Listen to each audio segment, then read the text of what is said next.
তো আপনারা দেখতে পাচ্ছেন আজকে আমরা 4 জন একসাথে বসে খাবার খাচ্ছি। আর আমরা মূলত আছি আজকে ইটনামিটামন যে হাওর গুলো আছে এই হাওরের মধ্যে। তো এখন বাজে অলমোস্ট সকাল 10টা। আমরা সবাই মিলে সকালের নাস্তা করতেছি এই সুন্দর গ্রামীণ পরিবেশে। তো এই যে আমরা আজকে কিশোরগঞ্জ থেকে খিচুড়ি নিয়ে এসেছিলাম। এই হাওরের মধ্যে তো আমরা খাবার পাবো না, তাই আমরা শহর থেকে খিচুড়ি নিয়ে আসছি। তো আমরা এখানে বসে খাইতেছি বিসমিল্লাহ।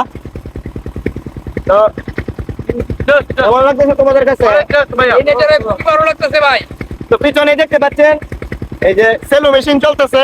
তো আমরা খাওয়া দাওয়া করে ওইখান থেকে পানি খাবো। আমরা খুব এনজয় করতেছি, তাই না?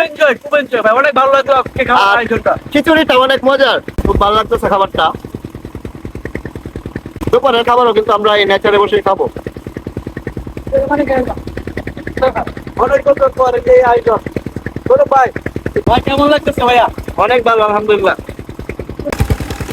নেচারে বসে খাইলাম, সরাসরি সেলো মেশিনের পানি খাবো।